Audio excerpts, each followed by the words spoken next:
Albert Einstein famously remarked in a conversation with Werner Heisenberg, he said, you know, in the West we've built a beautiful ship and in it has all the comforts.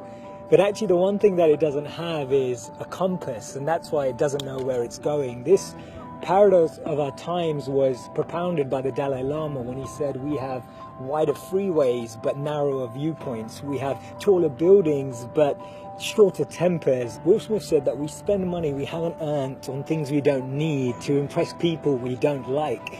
And it's phenomenal how the same technology that brings us close to those who are far away takes us far away from the people that are actually close. 30 billion WhatsApp messages are sent per day, but 48% of people say that they feel lonelier in general.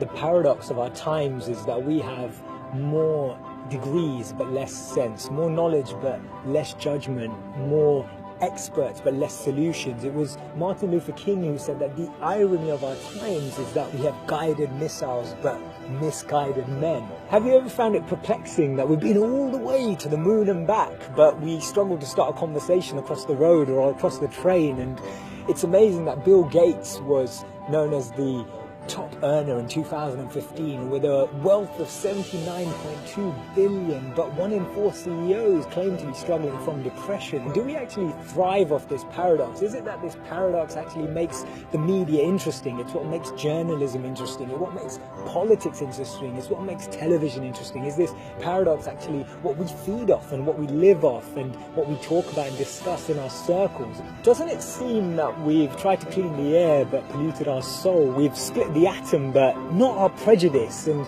we're aiming for higher incomes but we have lower morals. So I'm hearing you ask, how do we bring a change? How do we dissect this paradox that exists in our lives? And it starts by us, each of us, pressing pause, pressing reset, and then pressing play again, taking a moment to become more conscious, taking a moment to become more aware, taking a moment to really reflect on the consequence, the implications of a misplaced word, of an unnecessary argument that we all know we didn't need to have, or to speak to someone just slightly differently, in a different tone, in a different voice, in a different empathy, with a different perspective, just to really connect with people on a different level.